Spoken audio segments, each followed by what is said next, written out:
है everyone, welcome to Maya shares. आज के वीडियो में हम लोग बात करेंगे टाटा कंज्यूमर शेयर के बारे में। यहाँ पे स्क्रीनर की वेबसाइट पे हैं हम लोग। यहाँ पे थोड़ा सा टाटा कंज्यूमर के ओवरव्यू को देख लेते हैं। टाटा कंज्यूमर जो प्रोडक्ट लिमिटेड है, ये एक लीडिंग कंपनी है टाटा ग्रुप की, और ये फूड एंड बेवरेज बिजनेस में इन्वॉल्व है, और ये इंटरनेशनली और इंडिया दोनों जगह ये बिजनेस कर रही है। और it is the second largest T company globally and has significant market presence and leadership in many markets. Friends, जो कंपनी है वो सेकंड लार्जेस्ट टी कंपनी है अगर हम वर्ल्ड में बात करें, और एक इसका सिग्निफिकेंट मार्केट प्रेजेंस है, चाहे वर्ल्ड मार्केट में हो या इंडियन मार्केट में हो।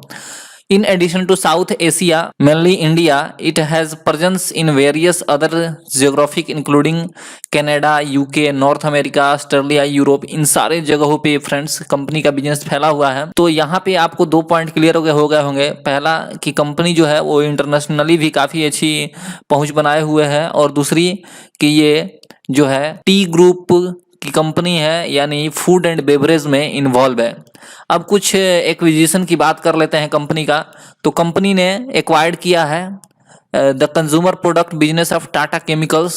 टाटा केमिकल्स के बिजनेस को एक्वायर किया हुआ है, जिसका काम जो होता है sourcing, packaging, marketing, distribution and sales of salt under the brand Tata salt and spices, pulses and other food products under the brand Tata संपन्न।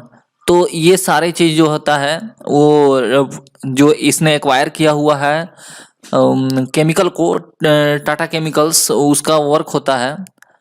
अब हम थोड़ा सा आगे कुछ ज्योग्राफिकल प्रेजेंस की बात कर लेते हैं।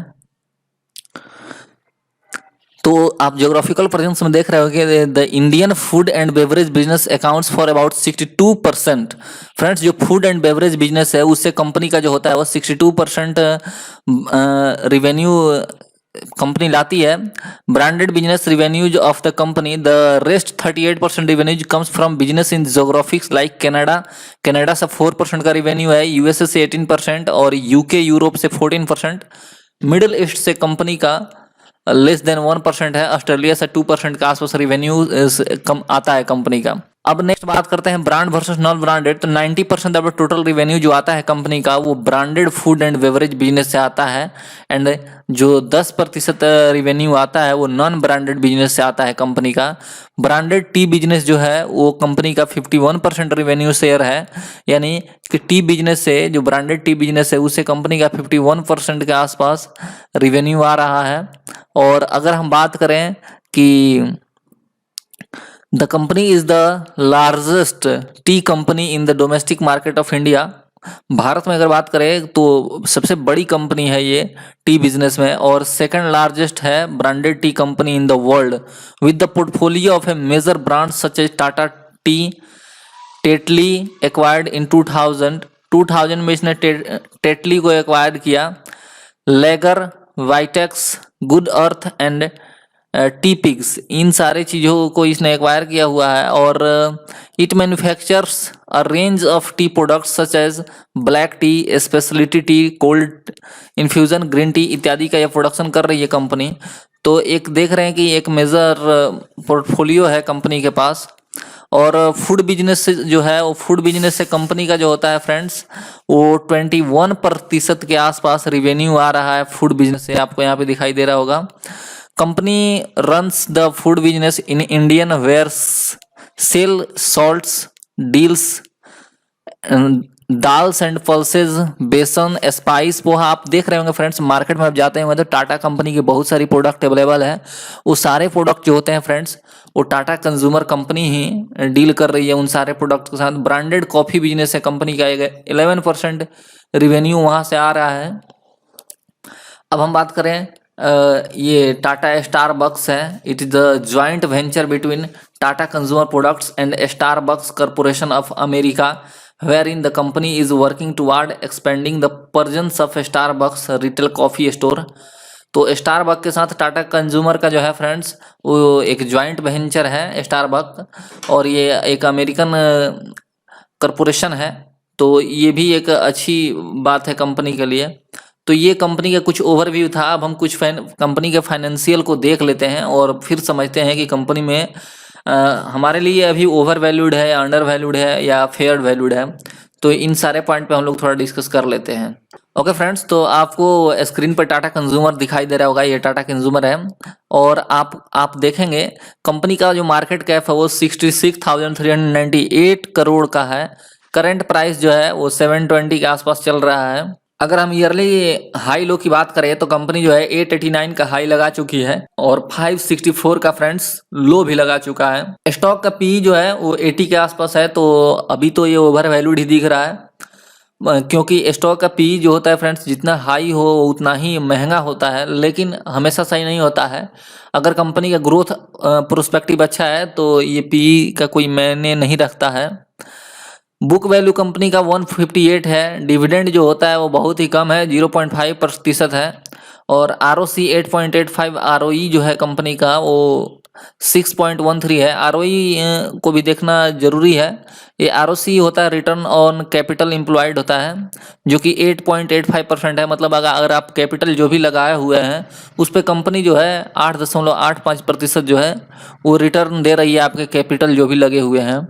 और ROE जो है वो भी बहुत कम है, तो यहाँ भी एक निगेटिव पॉइंट है कंपनी के लिए। ROE कंपनी का कम से कम 15 होना चाहिए फ्रेंड्स। ROE होता है रिटर्न ऑन इक्विटी, जैसे कोई भी कंपनी कितने पैसे कमा के आपको दे रही है इक्विटी पे, तो वो ROE होता है। तो ये एबव 15 रहे तो बहुत बढ़िया है। अच्छी कंपनियों का मोस्ट प्रोबेबली होता है एबव 15।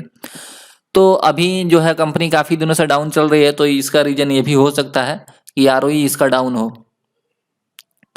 अब थोड़ा सा कुछ नेक्स्ट पॉइंट को देख लेते हैं।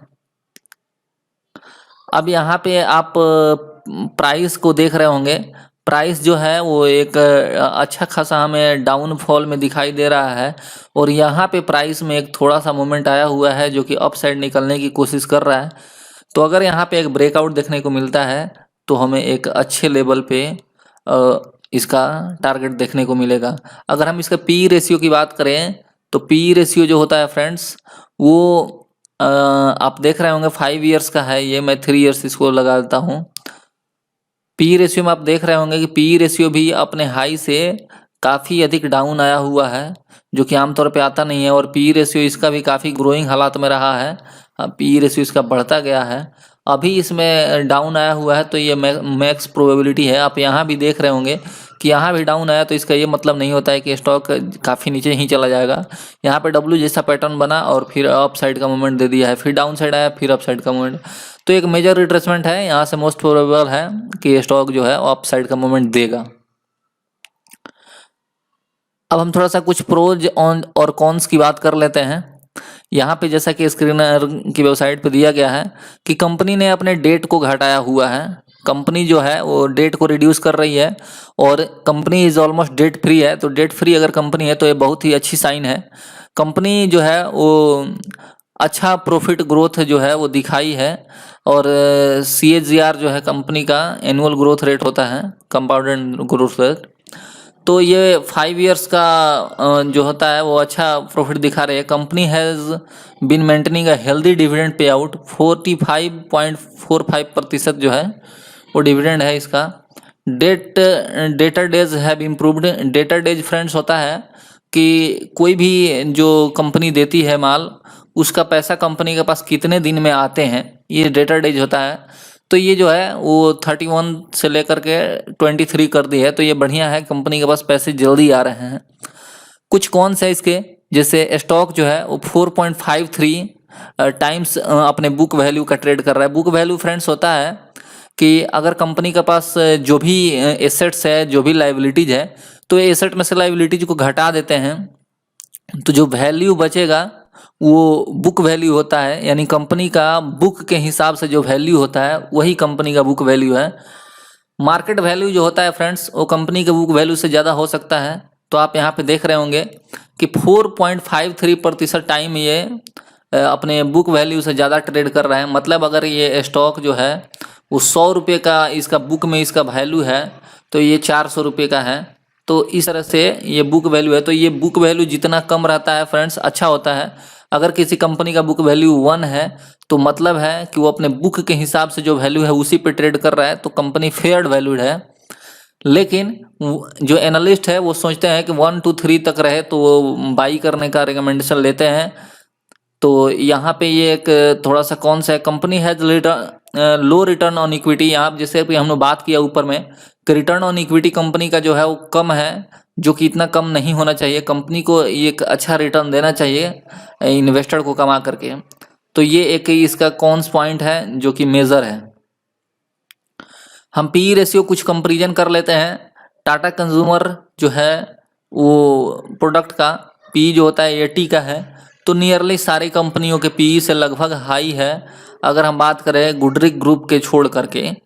रीज़न ये भी हो सकता है क्योंकि टाटा कंज्यूमर पे इन्वेस्टर को ज़्यादा भरोसा है और ये अच्छा सेल्स ग्रोथ दिखने के चांसेस बनते हैं, तो ऐसे में कंपनी पे भरोसा बनता है। एक और चीज़ आप देख रहे होंगे कि मार्केट कैप जो है कंपनी का एक बड़ा मार्केट कैप है, जो कि इसके पीर कंपैरिजन किसी के पास नहीं है।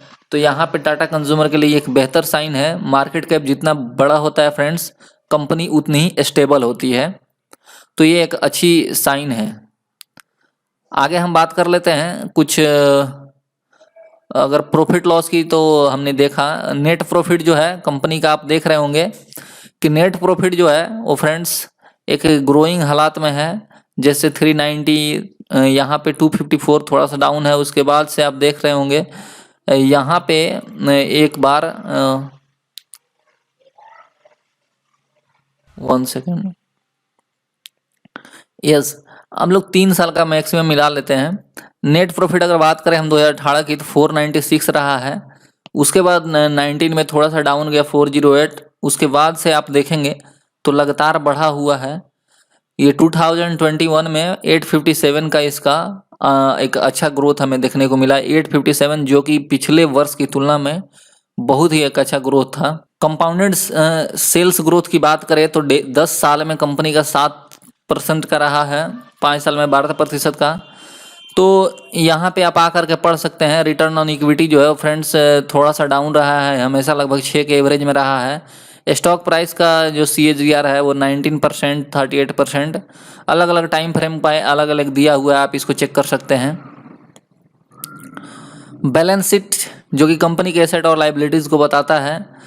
यहाँ पे आप देख सकते हैं कि जो कंपनी के पास अगर हम बोरोइंग की बात करें तो बोरोइंग जो है वो 1168 करोड़ का है, जो कि रिजर्व इसके पास कंपनी के पास 14,000 करोड़ का है।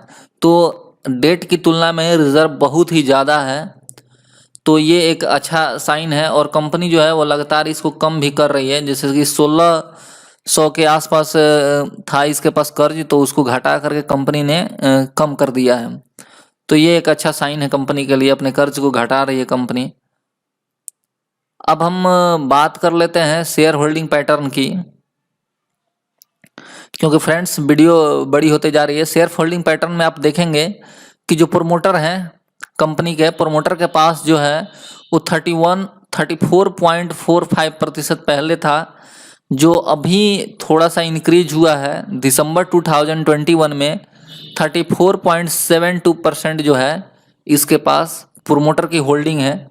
FIIs ने अपनी होल्डिंग को पहले की तुलना में जून 2022 की तुलना में आप देखेंगे तो बढ़ाई हुई है, और ये दिसंबर 2020 में ही बढ़ गया था। तो 25.67% जो है वो FIIs का होल्डिंग है।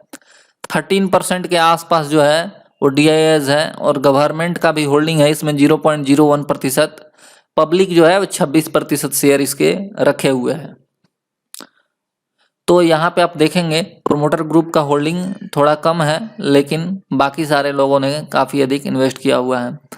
अब हम बात कर लेते हैं इसका। अगर आप इसके फाइनेंशियल वगैरह को पढ़ना चाहते हैं तो आप आकर यहाँ डाउनलोड कर सकते हैं और पढ़ सकते हैं।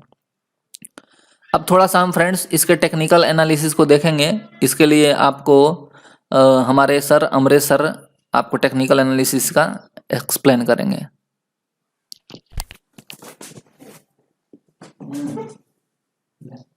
ओके फ्रेंड्स, तो हम लोग इसके टेक्निकल एनालिसिस को थोड़ा सा समझ लेते हैं कि टेक्निकल बेसिस पे क्या है स्टॉक में। तो इसके लिए सबसे पहले हम लोग मंथली चार्ट लगाते हैं। मंथली चार्ट पे आपको दिखाई दे रहा होगा स्टॉक में एक अच्छा रिट्रेसमेंट देखने को मिल रहा है। स्टॉक जो है वो करीब 900 का हाई लगा चुका है और वहाँ से एक अच्छा रिट्रेसमेंट दिखा रहा है। अभी जो 720 के आसपास स्टॉक जो है वो ट्रेड कर रहा है, तो एक अच्छा मेजर रिट्रेसमेंट है, आप 200 पॉइंट्स का लगा सकते हैं। यहाँ पे बॉटम पे आप देख रहे होंगे स्पिनिंग बॉटम बना है, तो ज़्यादा चांसेस बन रहे हैं कि स्टॉक जो है अपसाइड निकलेगा यहाँ पे। इसके लिए हम थोड़ा सा शॉर्टर टाइम फ्रेम को एनालाइज करेंगे ताकि पता चले कि रियली स्टॉक में क्या मूवमेंट आ रहा है। आप देख रहे होंगे ये वीकली टाइम फ्रेम है स्टॉक का। वीकली टाइम फ्रेम पे एक अच्छा कैंडल बनाया हुआ है और एक अच्छा बुलिशनेस दिख रहा है स्टॉक में। अभी ये वीक समाप्त नहीं हुआ है, तो अगर ये वीक में ये मोस्ट प्रोबेबली चांस है कि ये जो इससे पहले वाला रेड कैंडल है उसको क्रॉस कर देगा। यहाँ पे जो ये हैमर बना हुआ है वीकली टाइम फ्रेम पे, इसके नीचे आप स्टॉप लॉस रख सकते हैं। तो इस हैमर का आप देख लेंगे स्टॉप लॉस क्या बन रहा है। तो या आप इस ग्रीन कैंडल के, जो ग्रीन कैंडल हमारा अभी रिसेंट बन रहा है, इस ग्रीन कैंडल के नीचे में आप स्टॉप लॉस रख सकते हैं। मैं आपको बता दूं, ये ग्रीन कैंडल का जो लो है फ्रेंड्स वो 684 का है, तो ये आपका बेस्ट एसएल होगा। इसके नीचे स्टॉक अगर मूव करता है तो फिर डाउन साइड का मूवमेंट दिखाएगा। अगर हम डेली टाइम फ्रेम पे बात करें तो आज जो है स्टॉक में एक अच्छा मूवमेंट दिखाया गया है, और इसके लिए हम लोगों ने टेलीग्राम चैनल पे इसको अपडेट कर दिया था। 11 के आसपास, 11 AM के आसपास अपडेट किए थे, जिसमें कि जिन लोगों को बाई करना था वो बाई किए। तो यहाँ पे अब थोड़ा सा, अब आपके लिए क्या चांसेस बनते हैं, यहाँ पे अब थोड़ा सा रिट्रेसमेंट आना चाहिए। रिट्रेसमेंट आएगा तो आपकी एंट्री बनेगी, क्योंकि यहाँ पे एक मूवमेंट अच्छा कर चुका है, 20-25 रुपये का मूवमेंट कर चुका है। तो अगर आप अभी एंट्री लेते हैं तो आपकी प्रॉफिट मार्जिन काफ़ी कम हो जाएगी, क्योंकि यहाँ से टकरा के स्टॉक के फिर डाउन साइड आने का थोड़ा चांसेस बनते हैं। तो यहाँ पे अगर डाउन साइड में थोड़ा आता है, रिट्रेस करता है, तो आप स्टॉक में एंट्री बना सकते हैं। इसके लिए हम लोग थोड़ा सा 1 आवर टाइम फ्रेम पे एनालाइज कर लेते हैं। 1 आवर के टाइम फ्रेम पे आप देखेंगे तो फ्रेंड्स यहाँ पे आपको दिखाई दे रहा होगा, आई थिंक यहाँ पे 1 आवर के टाइम फ्रेम पे एक बियरिश चार्ट पैटर्न जैसा बन रहा है। यहाँ पे छोटे छोटे कैंडल बना रहे हैं, तो ज़्यादातर चांसेज बन रहे हैं कि स्टॉक थोड़ा सा रिट्रेस करे और 700 या 715 के आसपास स्टॉक आए, और वहाँ से अगर इसमें अपर साइड का मूवमेंट देना शुरू करता है तो आप इसमें ज़रूर से एंट्री बनाइए। आपका फर्स्ट टारगेट जरूर अचीव होगा, 750 का फर्स्ट टारगेट हो जाएगा। और अगर आप इसमें बने रहना चाहते हैं और एक लॉन्ग टर्म व्यू रखते हैं तो आपको एक अच्छा टारगेट देखने को मिलेगा। जैसे कि मैं बता दूं कि ये जो टारगेट है 850 का, 860 का, ये टारगेट आपको आसानी से अवेलेबल हो जाएगा। 850 का टारगेट आपको आसानी से मिलेगा। तो आज की वीडियो में बस इतना ही फ्रेंड्स, मिलते हैं नेक्स्ट वीडियो में। अगर आप हमारे टेलीग्राम चैनल को ज्वाइन करना चाहते हैं तो ज्वाइन कर लीजिए, बिल्कुल फ्री है। और वहाँ पे लाइव मार्केट में अगर कोई आपको डाउट आते हैं तो वहाँ का आपका समाधान किया जाएगा। तो friends, thank you for watching this video. अगर अच्छा लगा हो फ्रेंड्स तो सब्सक्राइब जरूर से कर दीजिए चैनल को। मिलते हैं नेक्स्ट वीडियो में।